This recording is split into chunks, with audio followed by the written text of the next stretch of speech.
Good morning, good morning, good morning. It's Monday again. And this is your weekly wake-up call. I need to get smoother at doing that. Really should be by now, shouldn't I? Okay, so today, I'm on a little bit of a rant today. I'm on a little bit of a, I've been by a business on Friday.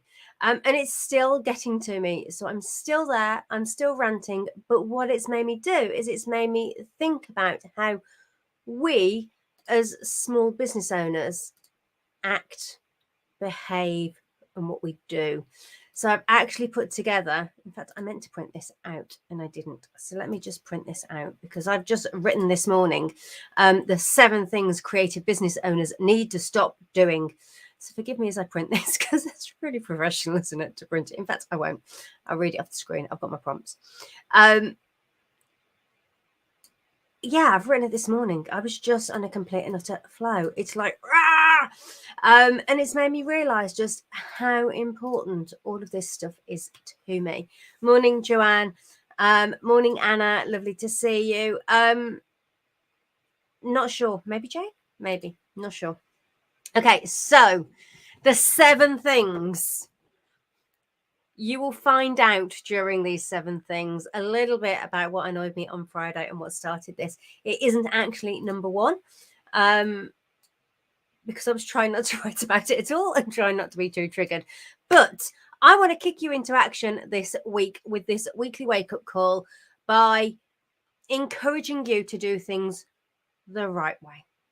Now, there isn't technically only one right way when it comes to marketing or running your business, but there are a few ground rules that we need to have in place. So if you do any of these, hopefully you don't. These are not written of thinking of anyone specific in mind. And definitely, even if you do slip up and do one of them somewhere, then you won't do all of them. Because if you're in my world, I'd be pointing it out.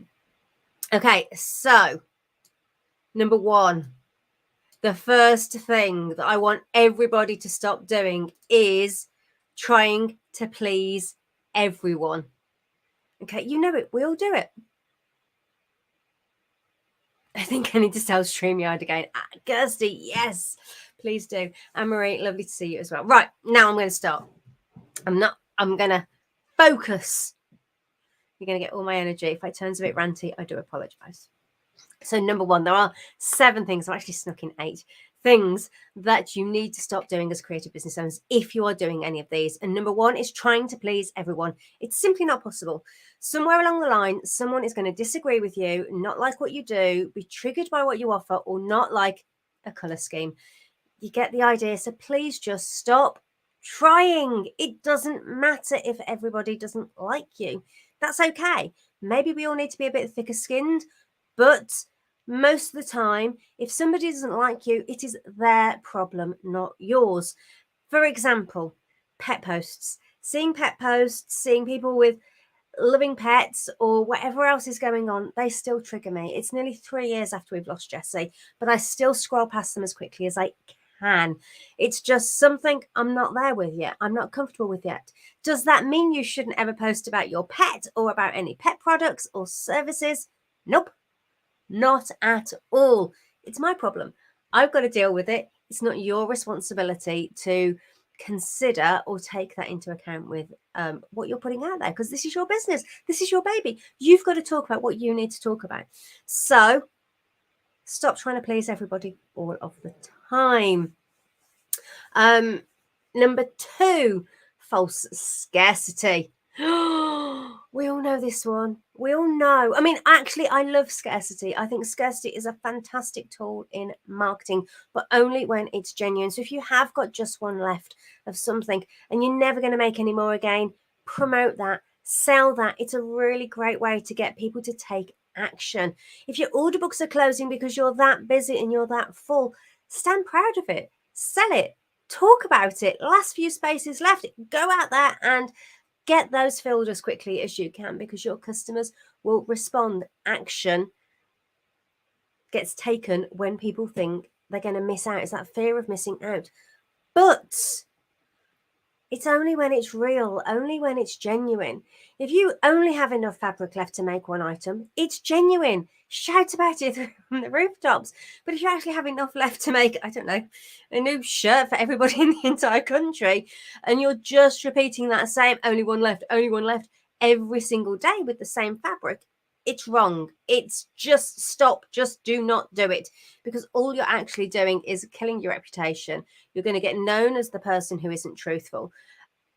DFS sale, we expect there always to be a sale on, so you'd never walk in there and pay full price. You'd do yourself a disservice. So please be truthful, honest, and genuine, and only use scarcity when it's true.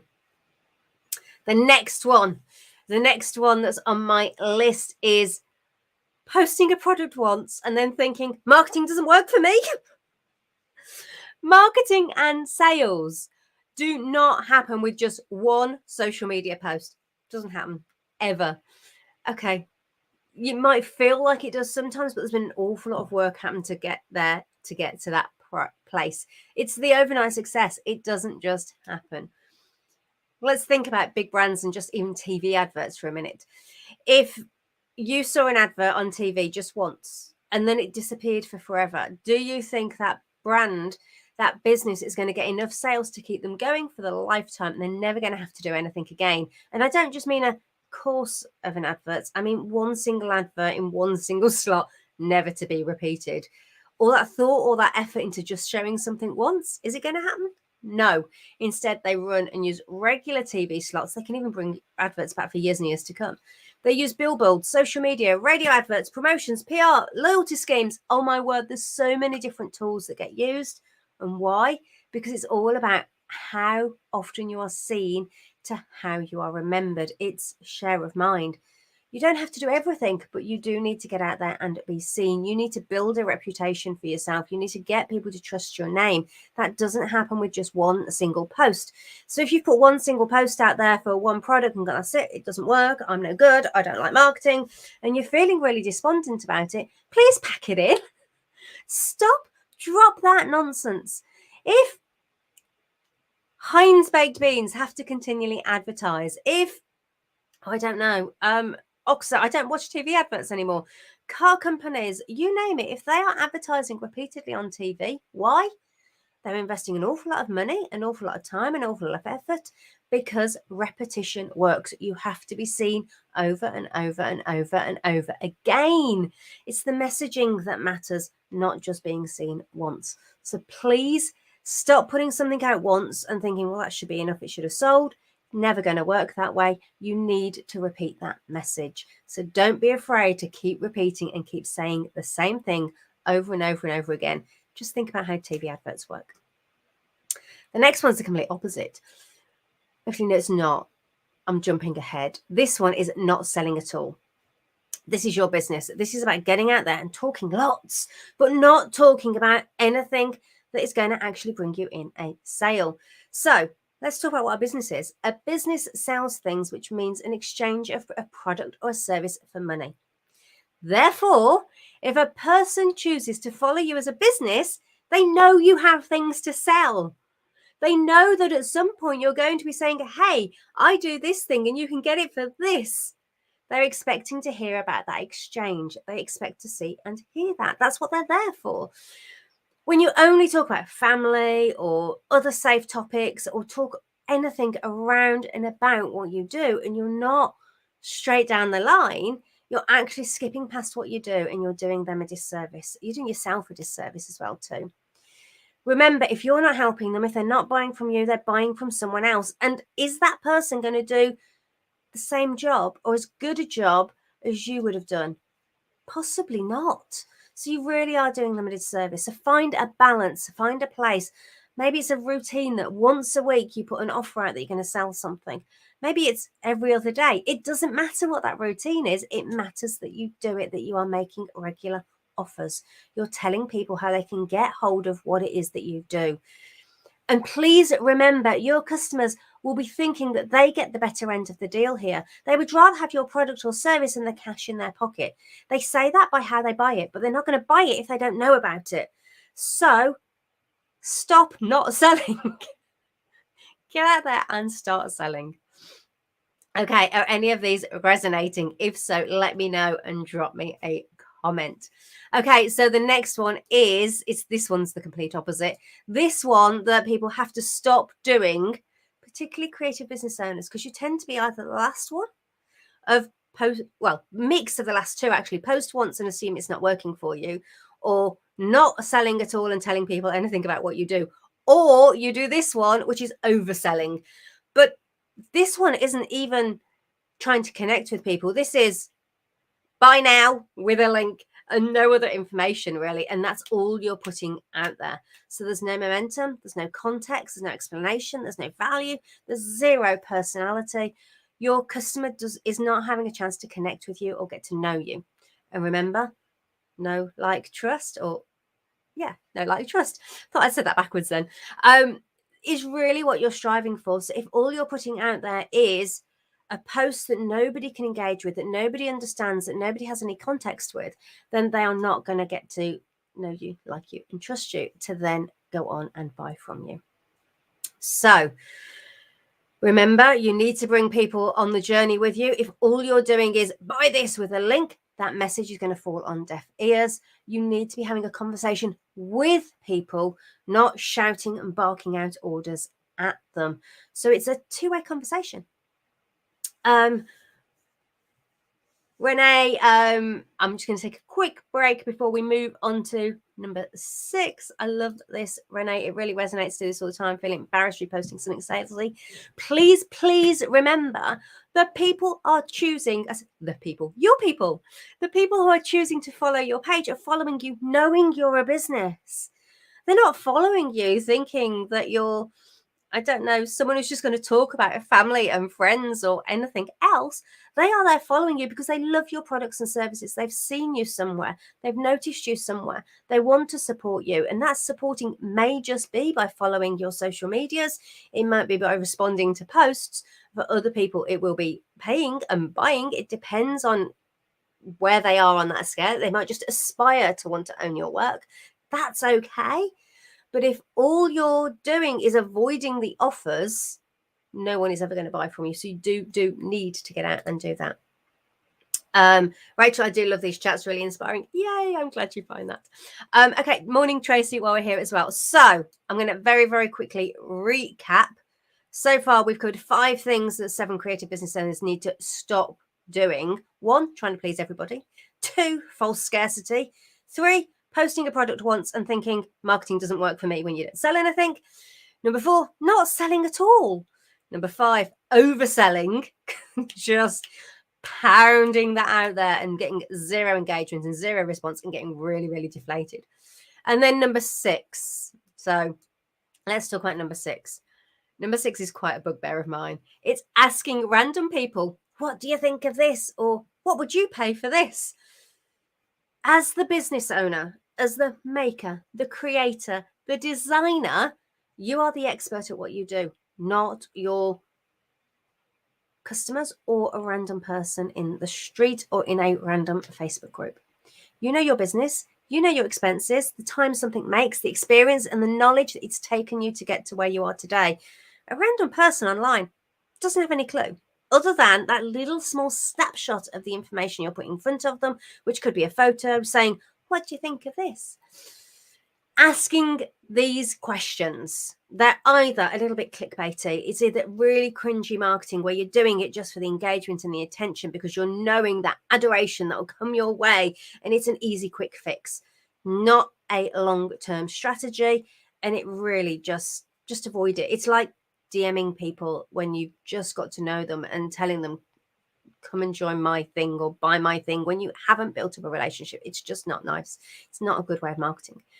Or, and this is where it does even more damage, because the person who's putting that post up genuinely is unsure or uncertain or worrying or scared from a business perspective.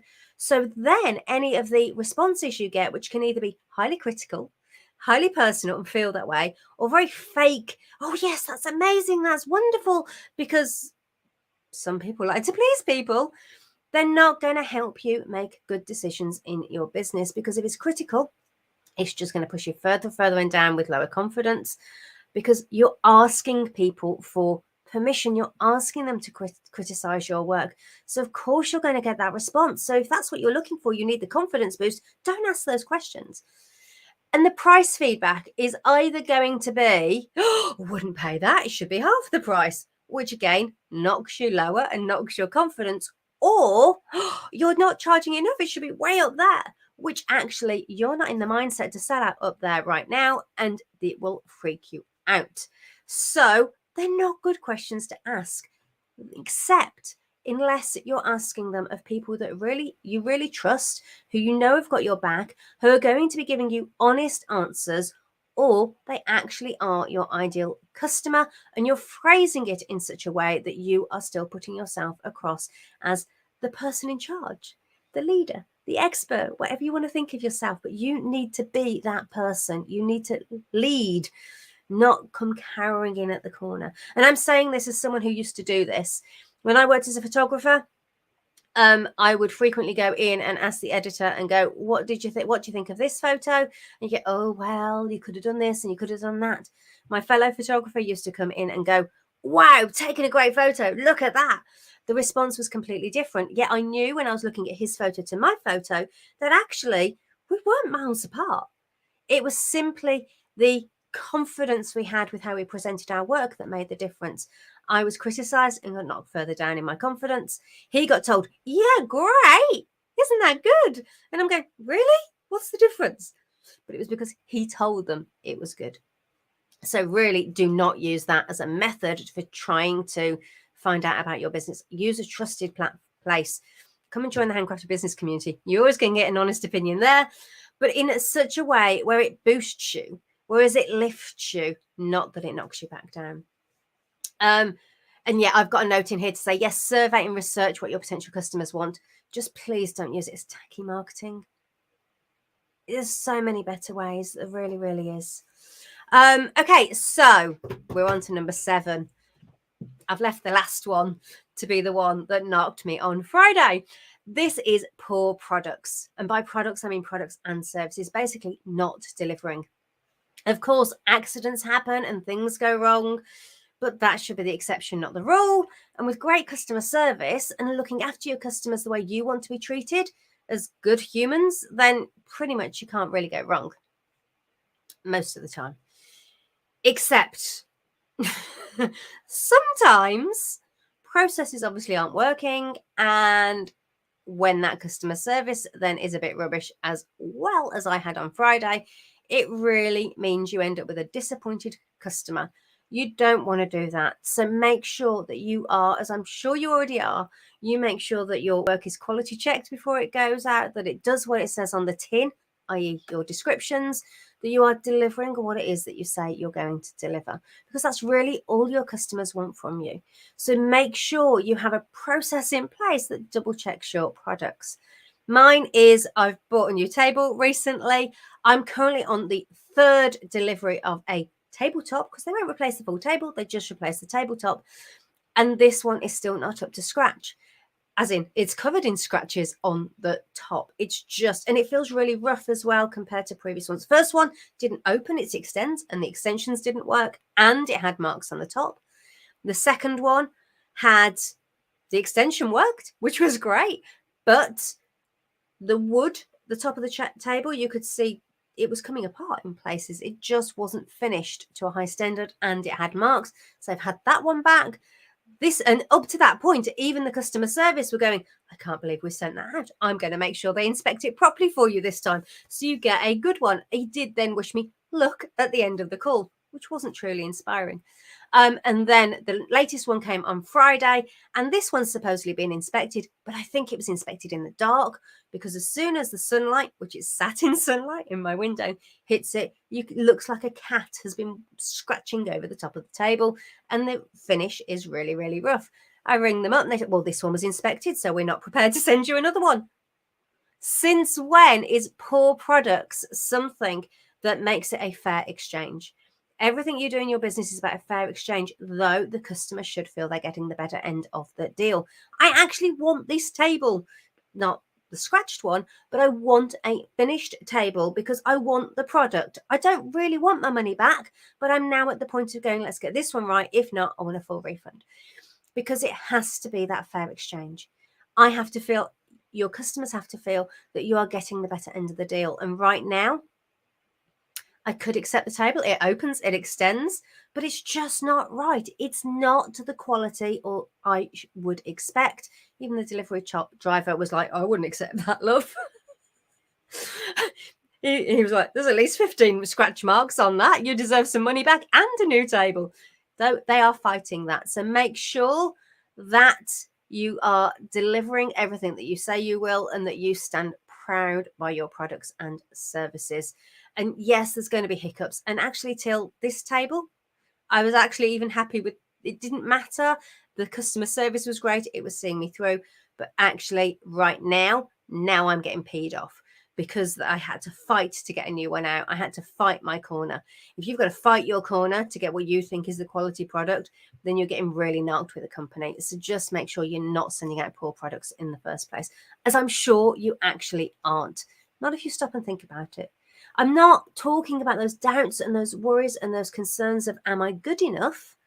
But if you look at that product, or you know your service that you deliver, actually, do you go, do you know what? That's pretty good. In which case you're doing all right. Just make sure you're doing that bit. Okay, so I have got a sneaky 8th one on the end, which I probably normally would have mentioned within the top 7, but I didn't, which is not following regulations, not being legal, and breaching copyright. Don't do it. Just don't do it. All of this really sums up with be professional, be you. Everybody else is already taken, so don't go copying other people. Do it your way and be proud of what you do, because if you're going to do something, do it properly. Be the business that you'd like to buy from. Because I can tell you now, Blinking Oak Furniture Land is not being the business I want to go back and buy from, even though I've bought from in the past. Anyway, that's my rant. Let me know. Does any of that resonate with you? Are you thinking, do you know what? I've done that. I've put a post out once and then felt really disheartened and really about it. Instead of going, do you know what? That's just once. That I tried that. It didn't work. Let's try something again. Tell me. Or do you just put posts out where you're just saying, buy this, buy this, buy this, buy this, and you're not building a rapport with your customers? You need to build that rapport. You really, really do. Does it feel better to get it off your chest? A little bit. You've had hardly anything. I've not really ranted. If you'd been in my house Friday evening and even Saturday morning, you would have known. I actually went looking for other tables on Saturday, but I was so peed off, I couldn't even look at other tables. I want the one I want. And that's how you want your customers to be. You want them to want what you're offering them, which is why you shouldn't be shy of selling, because your customers are getting the better end of the deal. Yes, you're getting the cash, which for you is what you want and you need within your business, and to live and to pay the bills and to do everything you want to with it. But ultimately, your customers, they want the product more. So they feel they're getting the better end of the deal. You feel you are. And as long as the customer's happy, it's better than a win-win in so many ways, which sounds a bit crazy. But it's such a fine line to walk.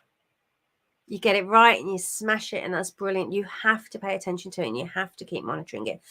If you fall below, as this business is with me, then you end up with really frustrated customers who just get ranty. But anyway, that aside, these are really, really important things. I stand by all of these. All of them can send you down rabbit holes that are not going to work for you in your business. If you try and please everybody, if you try and go, well, I can't do that because it might upset them, and I can't do that because it might upset them, and I can't do that because it might upset them. The people you could upset are not your customers. They are not the people you're going to buy from. If your products are gardening products, if they're things that people are going to use and put in their gardens, then your customers are not people who live in high-rise flats who don't yet have gardens, unless they're about to move and buy a house that has a garden, because that's their dream and where they're heading towards. But if there's somebody who's quite happy living in a flat, not having a garden, never having to mow a lawn, never having to do any weeding, they're not going to be your customers. So if you start saying how the best thing in the world is having your own garden and being able to sit into it, that person's not going to resonate with that message. Does that mean you don't post that message? Because some people may be triggered by it. Some people might get ranty at you about the fact the message you're putting out, saying, oh, you don't need that to be happy in life. Does that matter? You're not setting out to upset that person. You're not doing it deliberately. You're talking about something that's integral to your business. That's important for your business. The fact that they're triggered or the fact that it's not right for them, is that a reason not to post it? Not at all. Because that's what we're talking about here. I'm not talking about deliberately thinking about upsetting people in any way, shape, or form. This is about just being mindful of doing the best thing for you and your business and being reasonable.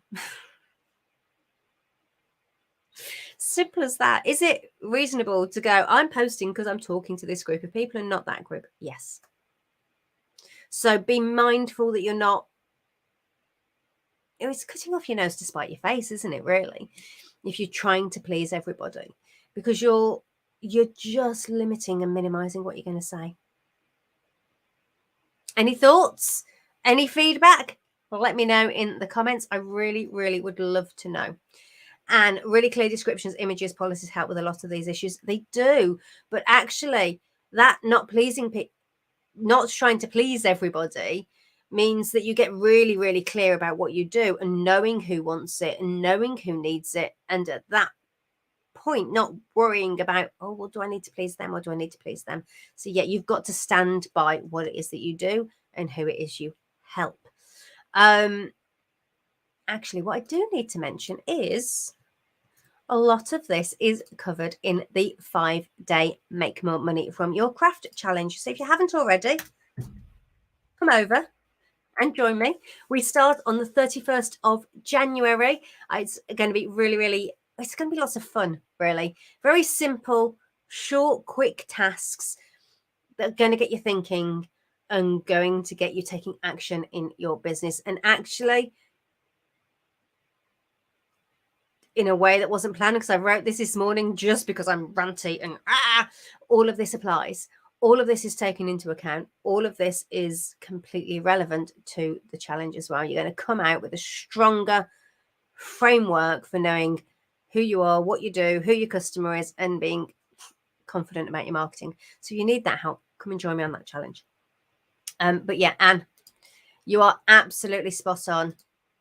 There you go. Really clear descriptions, images, and policies help with a lot of these issues.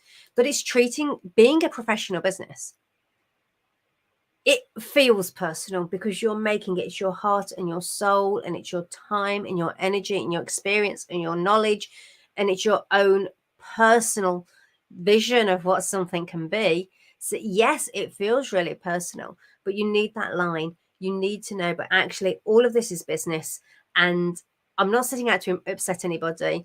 I'm being genuine in my marketing. There's no falseness. It's all real. It's all true. So you can being true to yourself. It's understanding that you've got to get out there and be seen more than once, but you actually need to build a rapport with your customers. And that by not selling, you're doing them a disservice as well as yourself a disservice. I'm just scanning through and believing in what you do. I'm looking through my list now as with a different set of eyes, not the ranty eyes, but that actually, and it's all of that. You do all the work in the background. You've got everything you make, all the business background, everything is all happening there. You believe in what you do, and then you're getting out there and you are getting customers, which means you have to learn to find a way to market your business and sell your products in a way that you're comfortable with and which is genuine and true to you. It's ultimately what it all boils down to. Right, I've just seen the time. I know that club members are going to be racing off to go and join Kirsty for the first co-working session of the week. So I'm going to let you go and do that.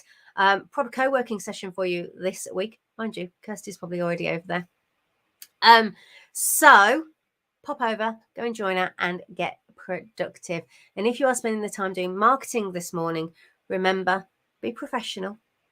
and treat people as you want to be treated. But take away that the personal is brilliant when it comes to making your products, but you need to put that to one side because you need to put that professional front on and treat people as you want to be treated. So go on, have a fantastic week, and hopefully you'll come over and join me for the challenge again. I say again, when it happens and when it starts. It's not again, it's a brand new challenge. I've never run this one before, so it's going to be really, really exciting and lots of fun. I shall speak to you all very, very soon. Have a fantastic week.